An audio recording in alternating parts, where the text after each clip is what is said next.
વડોદરાની નવીન કલેક્ટર કચેરી ખાતે મળી જિલ્લા સંકલન સમિતિની મહત્વપૂર્ણ બેઠક જનપ્રતિનિધિઓએ ઉઠાવ્યા પ્રજાના પ્રશ્નો। વડોદરા શહેરના દિવાળીપુરા વિસ્તારમાં આવેલી નવીન જિલ્લા કલેક્ટર કચેરી ખાતે વહીવટી તંત્ર અને ચૂંટાયેલા જનપ્રતિનિધિઓ વચ્ચે સંકલન સાધવાના હેતુથી એક મહત્વપૂર્ણ જિલ્લા સંકલન સમિતિની બેઠક યોજવામાં આવી હતી। આ ઉચ્ચ સ્તરીય બેઠકનો મુખ્ય ઉદ્દેશ્ય જિલ્લાના વિવિધ વિસ્તારોની પ્રાથમિક સમસ્યાઓ પર ચર્ચા કરી તેનું સત્વરે વહીવટી નિરાકરણ લાવવાનો હતો, જેમાં તમામ વિભાગોના ઉચ્ચ અધિકારીઓ ઉપસ્થિત રહ્યા હતા।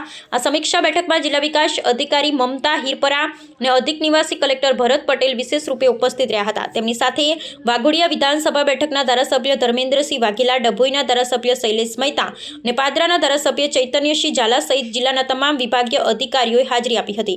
બેઠક દરમિયાન જનપ્રતિનિધિઓએ પોતાના સંબંધિત તાલુકાઓ અને વિધાનસભા ક્ષેત્રોને સ્પર્શતા પડતર પ્રશ્નો અને વિકાસ કાર્યોની રૂપરેખા વહીવટી તંત્ર સમક્ષ વિગતે રજૂ કરી હતી। લોકશાહી ઢબે યોજાયેલી આ ચર્ચામાં ડભોઈ, પાદરા અને વાઘોડિયાના ધારાસભ્યોએ મૂકેલી રજૂઆતો પર અધિકારીઓએ હકારાત્મક પ્રતિભાવ આપ્યો હતો અને સંબંધિત વિભાગને સત્વરે કાર્યવાહી કરવા માટે વહીવટી સૂચનો આપવામાં આવ્યા હતા। જનતાના સીધા પ્રશ્નોને વહીવટી સ્તરે વાંચા આપતી આ પ્રકારની સંકલન બેઠકો જિલ્લાના વિકાસ કાર્યોને વેગવંતા બનાવવા અને પારદર્શક વહીવટ સુનિશ્ચિત કરવા માટે અત્યંત નિર્ણાયક સાબિત થાય છે। મને વઢવાણા ખાતેની જે કેનાલો છે એનું રિપેરિંગ આ લોકોએ ચાલુ કર્યું છે। જ્યારે અત્યારે પાણીની જરૂરિયાત હોય પાક માટે તે વખતે રિપેરિંગ થતું હોય, પાણી બંધ કરાવ્યું છે એ બાબતની રજૂઆત કરી છે કે ખેડૂતોને પાણી બંધ કરવાનું હોય તો પહેલાં ઇન્ફોર્મ કરવું કે જેથી એ લોકોના પાકમાં નુકસાન ના થાય।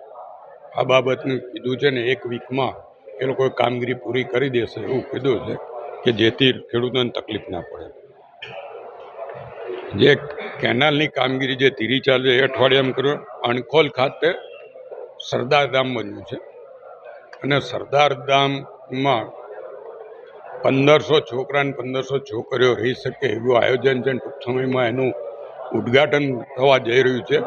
ત્યારે એને જે પાણીની લાઈન એના માટેની જોડવાની છે, ડ્રેનેજના કનેક્શન જોડવાના છે અને સરદાર ધામની સામેની સાઈડ જે વરસાદી કાંસ આવેલો છે એ વરસાદી કાંસમાં પાઇપો નાખીને વરસાદી કાંસને બંધ કરવા માટેની જે કામગીરી ઉડાને સૂચના આપી છે એ બાબતની રજૂઆત કરી છે અને ઉડાએ તાત્કાલિક કામગીરી ચાલુ કરવાનું કીધું છે।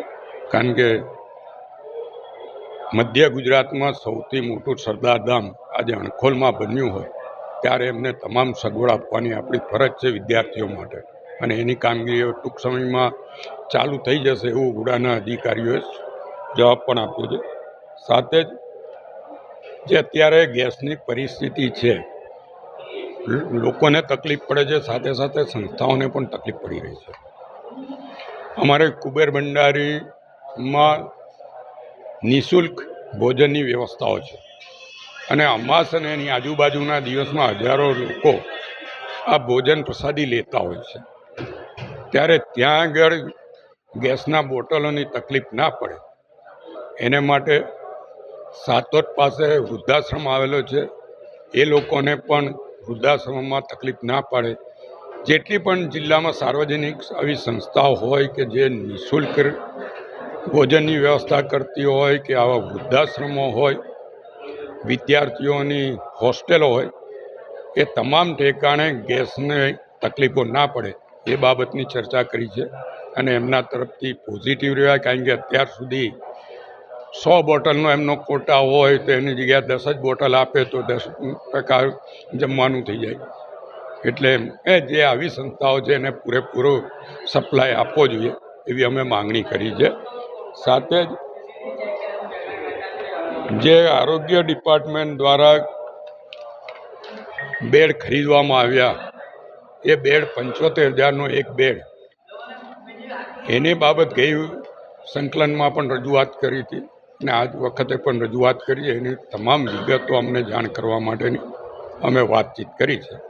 આ બાબતમાં તમામમાં આજે કલેક્ટર રજા પર હોય, ડીડીઓ મેડમ ચાર્જમાં હતા અને એમણે હકારાત્મક પ્રતિસાદ આપ્યો છે।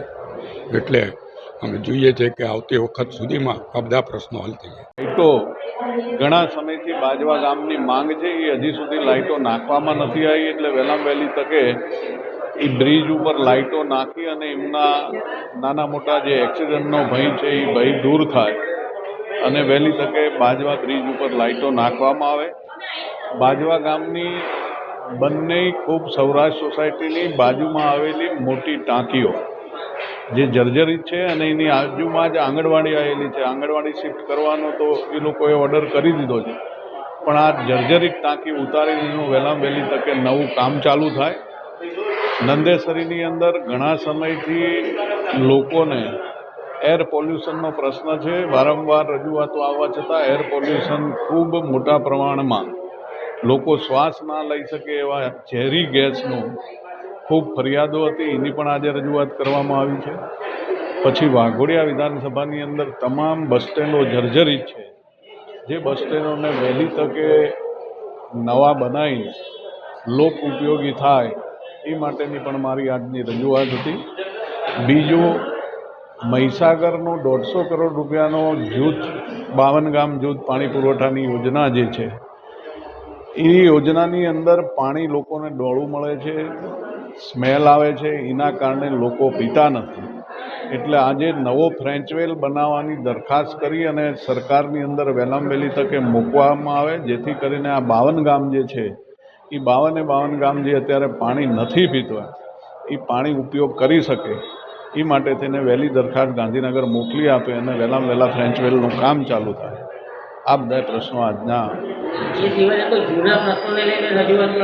જૂના પ્રશ્નોમાં એવું છે કે ભાઈ સ્નાઇડર કંપની અમારું જે જૂથ પંચાયત કોટંબી એની અંદર ગામની વચ્ચોવચ્ચ જે પોલ નાખવામાં આવ્યો છે એ પોલ હજી સુધી હટાયો નથી.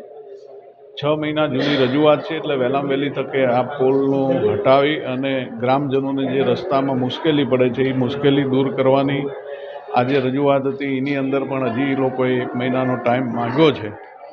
એટલે આ બધા બીજા પણ 2-3 જૂના પ્રશ્નો હતા, એનું નિરાકરણ વહેલામાં વહેલી તકે આવે એવી આજની રજૂઆતો હતી ને એ લોકોએ ગંભીરતા લીધી છે કે ભાઈ આ જે કંઈ જૂના પ્રશ્નો છે એને 1-8 મહિનાની અંદર અમે નિરાકરણ લાવશું.